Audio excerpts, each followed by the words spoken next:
only in the spring but in the offseason to get better as a coordinator after having a really good year, and your defense getting better after having a really good statistical year?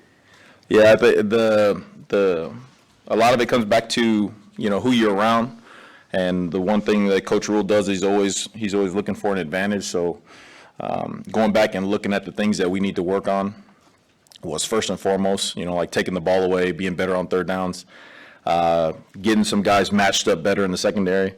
But also, I was fortunate to be around some really good defensive coaches as well, and they every year it's a new team, it's a new attitude. So you go into it like the first year, you know what I mean? And so the very first message yesterday we got together as a D staff was, this group hasn't done anything. I haven't done anything. I'm gonna approach it like that. We're gonna move forward that way, and we got a lot to prove, and put that chip on our shoulder and let's roll. Obviously, John Butler has a really good resume, but besides that, when you talk through it with him, what made it feel like this fits really well? Yeah, he's again, his energy. When you see him, he's an old school Philly guy. So you're looking at him and you don't know how he's going to come across, and all of a sudden he sits down with you and it's like bam, bam, bam, bam. Don't stop me. Let me go. So he's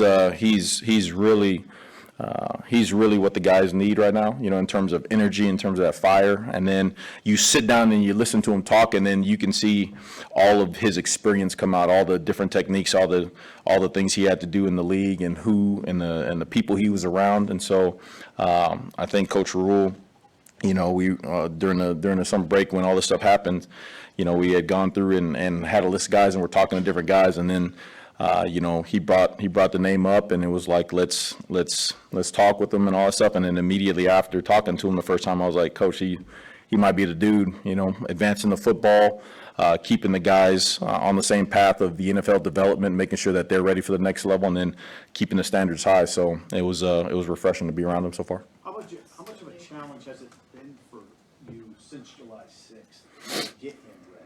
I mean, what kind of challenge is that? 25 days.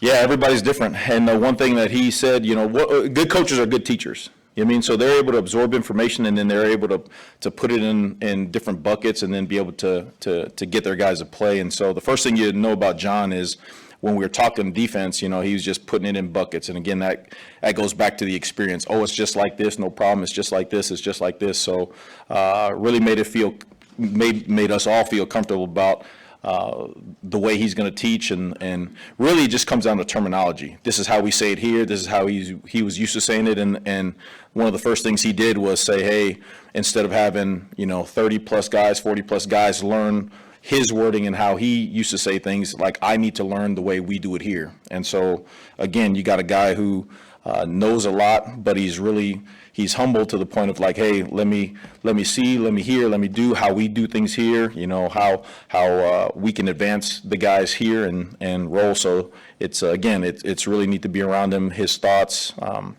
but he's always keeping it of how we do things here. Hey, Tony, you guys added Sierra Wright late. Obviously, a guy with a lot of experience. Where's he at now, just from what you've seen or heard early on, and how do you bring him along? Yeah, extremely talented. I mean, you watch him just naturally, and you can see why he was one of the top recruits in the country, period. He's very athletic, very fluid in his hips.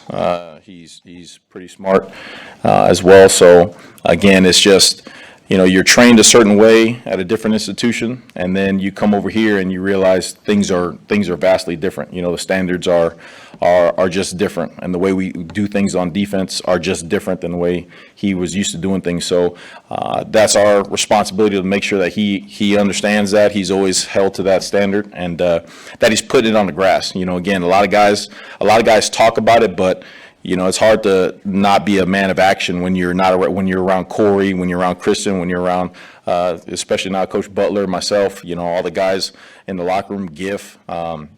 So he's a guy who we're counting on to make sure he knows what to do, how to do it, and then let him go and compete. The moment has passed, but I know it's early, but how have you seen John interact with the guys at all, if at all? Butler? Yeah, sorry. Oh, same way. I mean, again, he's had a couple sit downs and with the guys in terms of the DBs, and his knowledge comes across right away, and so the guys know that he knows what he's talking about. So I think right now it's more so they know him football wise. They know the X's and O's. They've seen the resume. Now it's more so building that chemistry with them. Just off the grass. Doing things like that, being around them so he knows, so things become instinctual. So that's what fall camp is for, right? I haven't checked into my dorm room yet, but coach is having us check in, and we are around the guys, and he the first thing he said was, hey, we're sleeping in the dorm, so no sneaking off anywhere, no nothing. We're held to the same standards as a player, so but that's all for us being around the guys, so that way they know we're all in it as well. So. Nah, bro. Not coordinated. I got my own room so far. So there's 2 beds in there. So I don't know if T Knight took the other one. So we'll see. But don't jinx me now like that. Don't jinx me. You get the upgrade to like the RA suite or something? Nah, bro. Nah, I got the 2 wooden beds. I'm gonna take a picture. It might be the same room as last year. So I don't know. I haven't checked in yet. So. You have a roommate last year? No, I did not. Luckily, but this is a new year and I ain't done nothing. So who knows? Who knows? Hey, Coach Will talked about how important it was in the spring for guys like Gifford and Ty, some of your leaders, that not be in playing every down so you build depth and whatever, but not just that, but to have the guys kind of think like coaches. Yep. How will that help in that development and then be a more player-led defense? Yeah, again, it's all perspective, right? More perspective that you have, then you understand why people say things, why people believe things. So it was great to see, because Coach actually, in the spring, when things were happening, he had all those older guys. He had most of them together. And so he would go to them when a situation happened, and he'd be like, hey, did you see why we did this? Did you see why the call here? This is why we want to do this. So you see the guys actively coaching the guys. So that kind of thing, again, chemistry in terms of FBI, football intelligence on the field, in terms of game situations, all that stuff is invaluable when especially coming from the head man. You know what I mean? Like he pulls all those guys aside and is coaching them, giving them knowledge of the game and all that stuff. Like you can't replicate that any other way. So then being around, being able to help the younger guys, because if you look at all the positions, you got this group that have played and has experience, and then you got a group that, they just showed up. You know what I mean? So we're gonna need some help from the players. Coaching the other players when our eyes are out there, when they're not in. So, but that's the kind of culture you want, right? Players being coaches themselves. So. In your collegiate coaching career, have you ever had a defensive line with this much seasoning and experience? No, you got a lot of playmakers up there. You got a lot of snaps under their belt. I think it helped last year, especially throwing all those guys in there, seeing what they can do, them running with it. And guys coming up out of the blue, like Prince Will and Cam, and then Riley Pop coming up, and then James Williams coming out of nowhere, and those guys getting valuable reps and playing ball and stuff. So it's a good problem to have, right? You always got problems. You got guys who ain't played, or you got too many guys who play, and this is a good problem to have, especially with the way things are set up now, and being able to play those extra games later on. I think taking snaps off the big guys are going to pay dividends later on. I know we look at every player and want to see them develop, right? But there does seem to be something about Prince Will, his potential as a passer.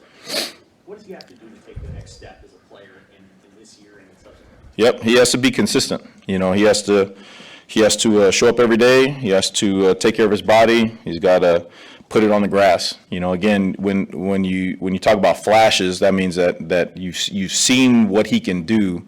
Now, again, year 2, expectations are higher, standards are raised. So now it's time to be consistently that guy versus saying, hey, here and there you see it, and then all of a sudden, you kind of don't hear it anymore. And he's that type of guy. He's a next level player. He's big, he's tall, he's fast, he's explosive, he's twitchy. And so now you got to put the knowledge behind it, and you got to put the attitude behind it, and you got a guy who can go out there and make plays. So. All right. Appreciate everybody.